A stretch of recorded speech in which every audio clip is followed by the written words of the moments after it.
أعوذ بالله من الشيطان الرجيم. بسم الله الرحمن الرحيم.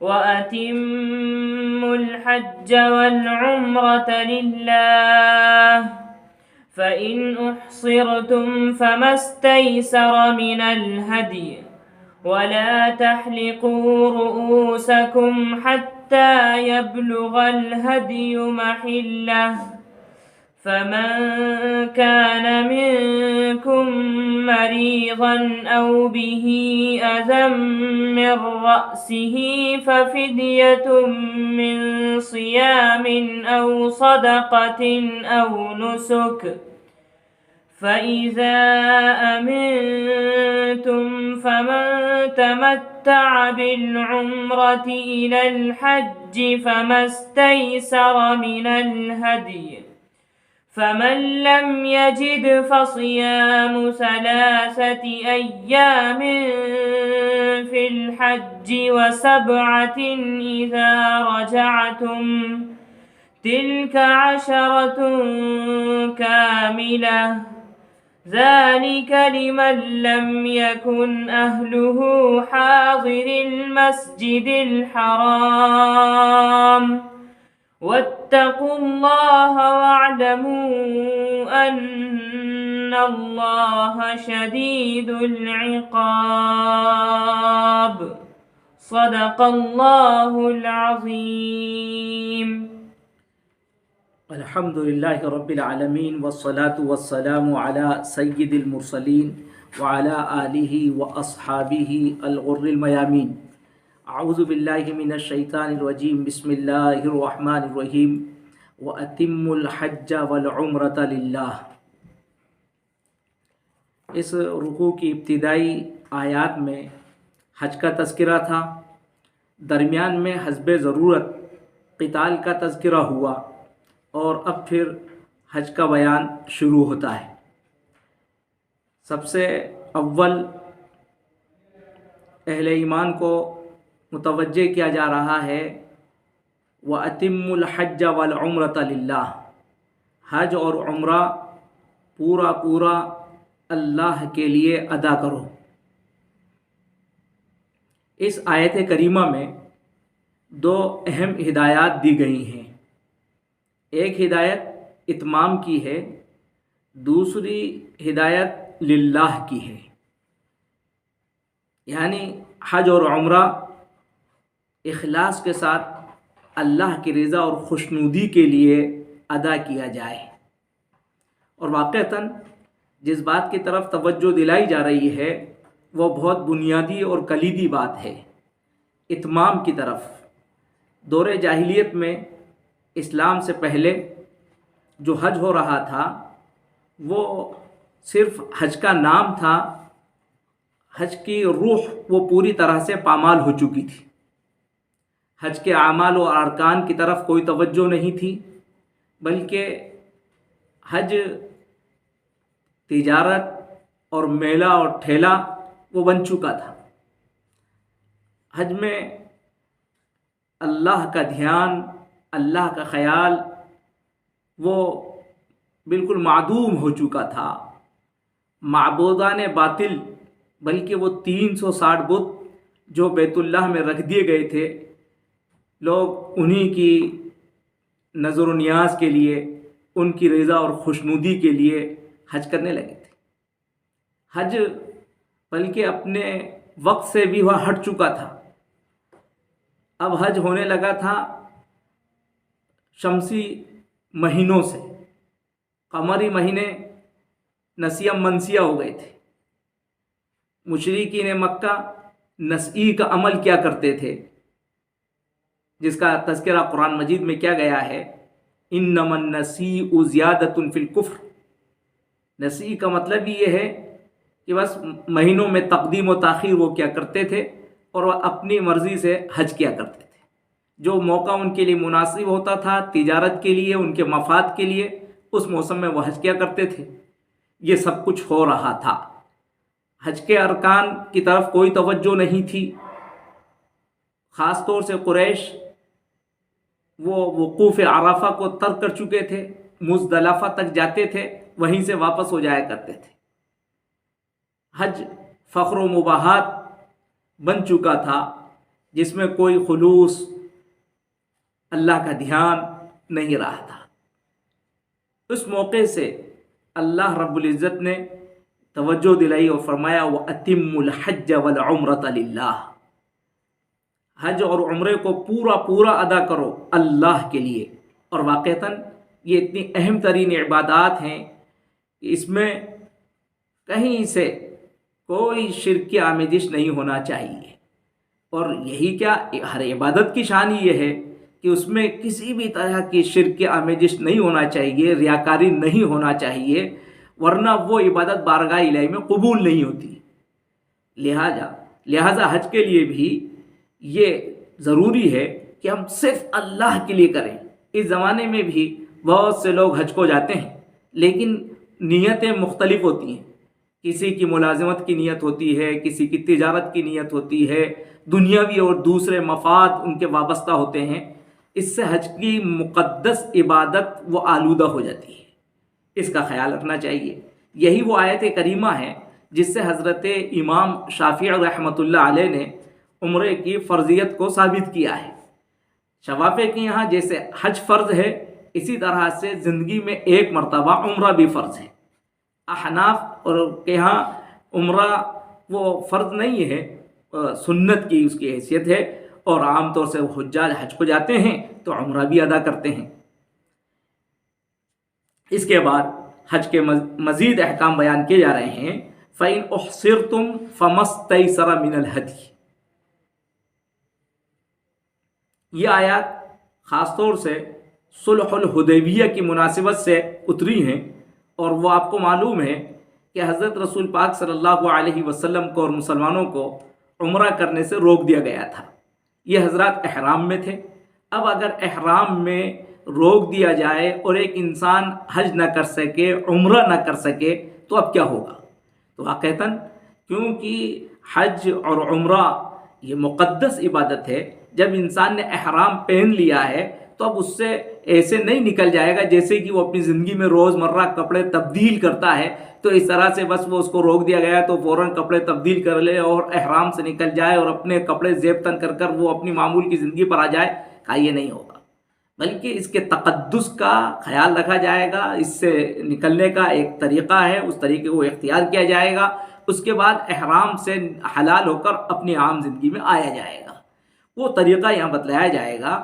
سب سے پہلی بات تو یہی کہی گئی ہے کہ اگر احصار ہو جائے، کسی کو روک دیا جائے، یہ روکنا کسی بھی طرح سے ہو سکتا ہے، دشمن کی وجہ سے ہو سکتا ہے، جیسے کہ حضرت رسول پاک صلی اللہ علیہ وسلم کو روک دیا گیا تھا، یا یہ کہ یہ بیماری کی وجہ سے بھی ہو سکتا ہے، اور اس زمانے میں سرکاری کسی وجہ سے بھی ہو سکتا ہے، ویزے کی کسی کمی کی وجہ سے ہو سکتا ہے کہ آپ کو اجازت نہ ملے۔ تو ایسی صورت میں جب کہ آپ احرام پہن چکے ہیں، اب کیا کریں گے؟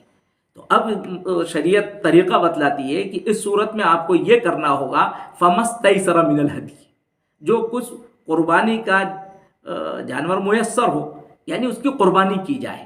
فَمَا اسْتَيْسَرَ مِنَ الْهَدْيِ میں جو فا آپ دیکھ رہے ہیں یہ وجوب کا ہے، یعنی فَعَلَيْكُمْ تو تم پر ہے، کیا ہے؟ یعنی قربانی کا جانور تم پر ضروری ہے۔ بعض لوگوں نے کہا ہے کہ یہ جو ما ہے یہ مفعول واقع ہو رہا ہے، ایک فعل یہاں پر محذوف ہے، یعنی فَانْحَرُوا فَاذْبَحُوا مَا اسْتَيْسَرَ مِنَ الْهَدْيِ، جو کچھ میسر ہو قربانی کا جانور اس کو ذبح کرو۔ ہدی یہ جمع ہے ہدیتن کی۔ بہرحال وہ قربانی کا جانور ذبح کیا جائے گا، اور اس کے بعد پھر سر منڈایا جائے گا، اور پھر احرام سے نکل کر اپنے جو معمول کے کپڑے ہیں ان کو پہنا جائے گا۔ یہ طریقہ ہے احرام سے نکلنے کا۔ فَمَا اسْتَيْسَرَ مِنَ الْهَدْيِ، جو قربانی کا جانور ہے، یہ قربانی کا جانور بکری بھی ہو سکتی ہے، بکری سے بڑا جانور بھی ہو سکتا ہے، اونٹ بھی ہو سکتا ہے، اور اس کی قربانی احناف کے نزدیک تو یہ ہے کہ اس کو قربانی حرم میں ہونا چاہیے، حدود حرم میں اس کی قربانی ہونا چاہیے۔ دیگر ائمہ کے یہاں اس کی گنجائش ہے کہ جہاں بھی احصار ہو وہاں آپ قربانی کر سکتے ہیں۔ فَمَا اسْتَيْسَرَ مِنَ الْهَدْيِ ولا تحلقوا رؤوسکم حتی یبلغ الہدی محلہ، آگے فرمایا جا رہا ہے ولا تحلقوا رؤوسکم، اور اپنے سر نہ منڈواؤ یا اپنے سر نہ مونڈو یہاں تک کہ قربانی اس کی جگہ پر پہنچ جائے، حتی یبلغ الہدی محلہ، اور محل سے مراد اس کی جگہ پر پہنچ جائے، اس کے موقع پر پہنچ جائے، یعنی حدود حرم میں پہنچ جائے۔ جب حدود حرم میں قربانی کا جانور پہنچ جائے اس کے بعد آپ سر منڈوائیں اور آپ احرام سے نکلیں گے، اس کے پہلے نہیں۔ تو احناف کے نزدیک یہی ہے کہ اگر کسی کو روک دیا گیا یا وہ کسی مجبوری کی وجہ سے رک گیا اور احرام پہن چکا تھا تو اب جو کچھ اس کے پاس قربانی کا جانور ہے اس کو بھیجنا ہے۔ اگر قربانی کا جانور نہیں ہے تو اس قربانی کے جانور کی قیمت وہاں ارسال کرنا ہے، بھیجنا ہے، اور جس کے ساتھ بھی یہ قیمت بھیجی جائے، جانور بھیجا جائے، وقت طے ہو جائے کہ آپ کس دن قربانی کریں گے، اس کی آپ کو اطلاع ہو جائے، اس اطلاع کے مطابق یا جو اندازہ متعین ہو چکا ہے اس اندازے کے مطابق پھر آپ اپنا حلق کروائیں، اور حلق ہونے کے بعد پھر آپ احرام سے نکلیں گے، اس کے پہلے نہیں ہوگا۔ بہرحال ولا تحلقوا رؤوسکم، اب یہاں حلق ہی کروانا ضروری نہیں ہے، بال بھی کٹوائے جا سکتے ہیں، اور خواتین کے لیے تو یہ بات یاد ہے کہ خواتین کے لیے تو حلق کرانا یہ حرام ہے۔ ان کے لیے تو یہ ہے کہ ان کی جو چوٹی ہے اس کے بس ایک ایک انگل بال کٹ جائیں گے، اور وہ اگر یہ مسئلہ ان کے ساتھ پیش آتا ہے تو بس وہ پھر احرام سے نکل سکتی ہیں، ان کو حلق نہیں کروانا ہے۔ فمن كان منكم مريضا او به اذى من رأسه ففدية من صيام او صدقة او نسك۔ آگے ایک مسئلہ اور بیان کر دیا گیا، وہ مسئلہ یہ ہے کہ اگر احرام کی حالت میں کبھی اتفاقی طور سے ایسے حالات پیش آ جائیں کہ انسان کو اپنے سر کے بال منڈوانا پڑ جائیں تو اب اس میں کیا ہوگا؟ اسے بہت سے حالات ہو سکتے ہیں، سر میں کوئی تکلیف ہو جائے۔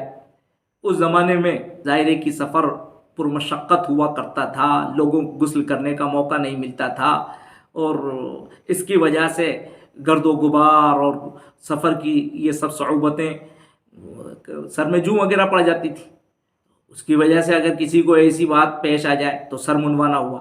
اس زمانے میں بہت سی باتیں ہو سکتی ہیں، کوئی حادثہ پیش آ جائے، اتفاق سے کوئی سواری سے گر جائے، سر میں چوٹ لگ جائے، سر کا آپریشن ہونا ہے، اب ایسی حالت میں ظاہر ہے کہ سر کے بال کاٹے جائیں گے اور احرام بھی پہنے ہوئے ہیں، تو اب یہ سر کے بال جو صاف ہو رہے ہیں تو اب کیا ہوگا؟ ابھی تو حج نہیں ہوا، عمرہ نہیں ہوا ہے، احرام پہنے ہوئے ہیں اور سر کے بال منڈوانا ہے۔ اب ایسی صورت میں شریعت یہ کہتی ہے فمن کان منکم مریضا، تم میں سے اگر کوئی بیمار ہو جائے، او بھی عدم رأسی، یا اس کے سر میں کوئی تکلیف ہو جائے، ففدیۃ، یہاں بھی وجوب کی ہے، فعلیہ فدیۃ، اس پر ایک فدیہ واجب ہے۔ وہ فدیہ کیا ہے؟ اس فدیے کی وضاحت آگے ہوتی ہے، من صیام، من بیانیہ ہے، یہ فدیے کی وضاحت ہو رہی ہے۔ فدیہ یہ ہے کہ وہ روزہ رکھے گا، او صدقۃ، یا وہ صدقہ ادا کرے گا، او نسک، یا اس کو قربانی کر رہا ہوگا۔ احرام کی حالت میں سر منڈوانے کی صورت میں یہ تین صورتوں میں سے کوئی ایک صورت اس کو اختیار کرنا ہے۔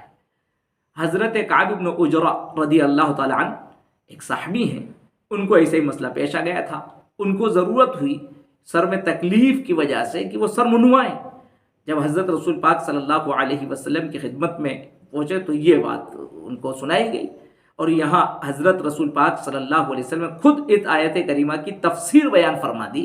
صیام سے مراد یہ ہے کہ 3 روزے اس کو رکھنا ہے، اور صدقۃ سے مراد یہ ہے کہ 6 مسکینوں کو کھانا کھلانا ہے۔ 6 مسکینوں کو کھانا کھلانے کا مطلب ہی یہ ہے کہ جو صدقۃ الفطر ہے وہ 6 مسکینوں کو ادا کرنا ہے۔ اور صدقۃ الفطر کے سلسلے میں اس سے پہلے بھی بات آ چکی ہے کہ ہمارے اس آج کی میزان کے اعتبار سے 1 کلو 691 گرام گیہوں ہوتے ہیں، وہ ہر 6 مسکینوں کو اتنی مقدار میں غلہ دیا جائے۔ اور نسک یہی کہ قربانی کی جائے، کسی بکری وغیرہ کی قربانی کر سکتا ہے۔ فَإِذَا أَمِنْتُمْ فَمَنْ تَمَتَّعَ بِالْعُمْرَةِ إِلَى الْحَجِّ فَمَا اسْتَيْسَرَ مِنَ الْهَدْيِ۔ پھر جب تم امن کی حالت میں ہو جاؤ، اوپر احصار کا تذکرہ تھا کہ دشمن نے آپ کو گھیر لیا ہے، اب اس کے بعد اگر آپ امن کی حالت میں پہنچ جائیں تو ظاہر ہے کہ آپ کو حج و عمرے کی عبادت کو ادا کرنا ہے. اس کا طریقہ کیا ہے اس کو آگے بتلایا جاتا ہے. یہی کہ انسان پہلے سے معمول ہے، کوئی احسار میں نہیں ہوا، تو اب اس کو جو حج کرنا ہے اس کے حج کی کیا صورت ہوگی اس کو آگے ذکر کیا جاتا ہے. فرمایا فمن تمتع بالعمرۃ الی الحج. تمتع یا تمتع کے معنی آتے فائدہ اٹھانا. تم میں سے جو عمرے سے فائدہ اٹھائے حج کے ساتھ، حج کے ارادے سے گئے تھے، حج کے ساتھ اس نے عمرہ بھی کیا، تو اب اس کو بطور شکر کے قربانی کرنا ہے. اس قربانی کا تذکرہ ہوا ہے فمستیسر من الہدی. فا وجوب کا ہے یعنی فعلیہ، تو اس پر ضروری ہے کہ وہ جو کچھ میسر ہو قربانی اس کو وہ کر. حج کی 3 قسمیں ہیں. ایک حج افراد، دوسرا حج تمتع، تیسرا حج قران. افراد حج اس کو کہتے ہیں انسان اپنے گھر سے جب وہ حج کے لیے روانہ ہوتا ہے اور احرام باندھتا ہے تو صرف اس کی نیت یہ ہوتی ہے کہ جا کر مجھ کو حج کرنا ہے، اس میں عمرہ نہیں ہوتا. جاتا ہے اور ایام حج میں وہ اس احرام کے ذریعے سے حج کرتا ہے. باقی طواف وغیرہ جو وہاں کی اور عبادت ہے وہ کرتا رہتا ہے لیکن عمرہ نہیں کرتا، صرف حج کرتا ہے. اس کو کہتے ہیں حج افراد. اس میں کوئی قربانی کرنا ضروری نہیں ہے. حج کی دوسری شکل ہے تمتع. تمتع کا مطلب یہ ہے کہ انسان حج کے ساتھ عمرے سے بھی فائدہ اٹھائے. اور اس میں ہوتا یہ ہے کہ جب انسان اپنے گھر سے روانہ ہوتا ہے، میقات سے وہ احرام پہنتا ہے، وہ عمرے کا احرام پہنتا ہے، جا کر عمرہ کرتا ہے، پھر عمرے کے بعد پھر وہ احرام سے نکل آتا ہے اور اپنے معمول کی زندگی گزارتا ہے، معمول کے کپڑے پہنتا ہے. پھر ایام حج جب شروع ہوتے ہیں تو وہ حج کا احرام باندھتا ہے. گویا کہ وہ 2 مرتبہ احرام پہنتا ہے، عمرے کا الگ، حج کا الگ. اس کو حج تمتع کہتے ہیں. حج قران وہ ہوتا ہے کہ گھر سے جو احرام پہنا گیا ہے اسی احرام سے جا کر عمرہ کیا گیا، اب اس احرام سے ابھی نکلے نہیں ہیں اور اسی احرام سے حج بھی کر لیا گیا. گویا کہ ایک ہی احرام سے عمرہ اور حج ادا کیا گیا. قران کے معنی ملانے کے آتے ہیں، ایک ہی احرام میں دونوں عبادتوں کو ملا دیا گیا. تو یہ جو 2 حج ہوں گے، حج تمتع اور حج قران، اس میں قربانی کی جائے گی. اللہ نے ایک موقع میں، ایک ہی وقت میں، ایام حج میں اس کو 2 عبادتوں کا موقع عطا فرما دیا ہے. اسی کو یہاں ذکر کیا گیا فمن تمتع بالعمرۃ الی الحج فمستیسر من الہدی. تم میں سے جو فائدہ اٹھائے عمرے سے حج کے ساتھ میں تو اس پر قربانی ہے جو کچھ اس کو میسر ہو قربانی کے جانور میں سے. قربانی کے جانور کا تذکرہ بھی صرف قبل کیا گیا ہے. فمن لم یجد فصیام 3 ایام فی الحج و7 اذا رجعتم. جس کو میسر نہ ہو یعنی قربانی کا جانور نہ مل سکے، اتفاق سے قربانی کا جانور ختم ہی ہو گیا ہو، یا یہ کہ قربانی کے جانور خریدنے کی قیمت اس کے پاس نہ ہو. حج تمتع اور قران تو کیا ہے، بڑا قیمتی ہو گیا ہے، اتنی قیمت وہ ادا نہیں کر سکتا ہے. کوئی بھی ایسی شکل ہو جائے کہ اس کو قربانی پر اب مقدرت نہ رہے تو ایسی صورت میں اس کو 10 روزے رکھنا ہوں گے. وہ 10 روزے رکھنے کی شکل کیا ہے اس کو یہاں ذکر کیا جا رہا ہے. فمن لم یجد فصیام، فا وجوبی کا یعنی فعلیہ صیام 3 ایام فی الحج. تو اس کو 3 روزے رکھنا ہے، اس پر 3 روزے ہیں حج میں، اور حج سے مراد یعنی ایام حج میں. اور فقہاء احناف نے اس کی وضاحت کی ہے کہ ایام حج میں خاص طور سے بہتر یہ ہے کہ 7، 8، 9 ذی الحجہ میں یہ روزے رکھے جائیں، اور 7 روزے حج کے بعد رکھے جائیں گے، ایام حج، اعمال حج پورے ہونے کے بعد. فصیام 3 ایام فی الحج. اور یہ 3 روزے اول میں رکھنا ضروری ہیں. اگر وہ اول میں 3 روزے نہ رکھ سکا تو اب تو اس کو قربانی کرنا ہی کرنا ہے. جب بھی اس کو قربانی کی استطاعت ہوگی اس وقت اس کو قربانی ادا کرنا ہے. لیکن اب اس کے لیے یہ جو روزوں کی شکل تھی وہ ختم ہو جائے گی، اس لیے 3 روزے ابتدا میں رکھیں گے، وَسَبْعَةٍ اور 7 روزے اذا رجعتم من اعمال الحج، اذا رجعتم من الحج، جب اعمال حج سے آپ کی واپسی ہو، یعنی اعمال حج سے آپ فارغ ہو جائیں تب آپ یہ رکھیں۔ یہ 7 روزے آپ وہاں بھی رکھ سکتے ہیں، گھر آ کر بھی رکھ سکتے ہیں، اس کی اجازت ہے۔ تلک عشرۃ کاملہ، قوت کے ساتھ کہا گیا ہے، یہ پورے 10 ہیں، یعنی اس میں کسی طرح کی کوئی تخفیف نہیں ہے، یہ اللہ کا حکم ہے۔ اور اس کو تاکید کے طور پر کہا، کوئی یہ نہ سمجھے یہ ثلاثۃ ایام فی الحج و سبعۃ واو یہ استحباب کا ہو، یہ اختیاری ہو، یا سبعہ یہ کثرت کے معنی میں ہو، کسی طرح کا کوئی اشتباہ نہ ہو۔ اس لیے اس اشتباہ کے ازالے کے لیے، اس کو دور کرنے کے لیے قوت کے ساتھ کہہ دیا گیا ہے تلک عشرۃ کاملہ، ذالک لمن لم یکن اہلہ حاضر المسجد الحرام، ذالک یہ ان لوگوں کے لیے ہے جن کے گھر والے مسجد حرام کے باشندے نہ ہوں۔ یہ ذالک کا اشارہ کس کی طرف ہے؟ تو یہ سمجھنے کی بات ہے، اس میں فقہی 2 رائے ہیں، ایک رائے حضرت امام ابو حنیفہ کی ہے، ایک رائے حضرت امام شافعی رحمۃ اللہ علیہ کی ہے۔ حضرت امام ابو حنیفہ رحمۃ اللہ علیہ کی رائے یہ ہے کہ ذالکہ کا اشارہ فمن تمتع بالعمرۃ الی الحج کی طرف ہے، یعنی حج تمتع ان لوگوں کے لیے ہے جن کے گھر والے مسجد حرام کے باشندے نہ ہوں، یعنی مسجد حرام کے جوار میں نہ رہتے ہوں، حدود حرم میں نہ رہتے ہوں، یعنی وہ آفاقی ہوں۔ حج تمتع ان لوگوں کے لیے ہے جو آفاقی ہوں، جو باہر سے آنے والے ہوں، مکہ والوں کے لیے نہیں ہے۔ تو ایک ہی رائے، مکہ والے حج افراد کریں، یعنی صرف وہ حج کریں، اور مکہ سے جو باہر کے لوگ ہیں وہ تمتع کریں، اور تمتع کے ساتھ میں یہ قران بھی اسی میں ہے کہ وہ قران کر سکتے ہیں، حج و عمرے کو ملا سکتے ہیں۔ تو یہ ان لوگوں کے لیے ہے جو مکے کے باہر سے آئے ہیں، ان کے لیے ہے۔ حضرت امام شافعی رائے یہ ہے کہ ذالک کا اشارہ فمستیسر من الہدی کی طرف ہے، قربانی کی طرف ہے، یعنی قربانی ان لوگوں کے لیے ہے جو آفاقی ہیں، یہ وہ بات بتلائے گی۔ ذالک لمن لم یکن اہلہ حاضر المسجد الحرام واتقوا اللہ، اور آگے تاکید کر دی گئی ہے کہ اللہ سے ڈرو۔ اللہ سے ڈرنے کا مطلب یہ ہے کہ اللہ کے احکام کی بجاوری کرو۔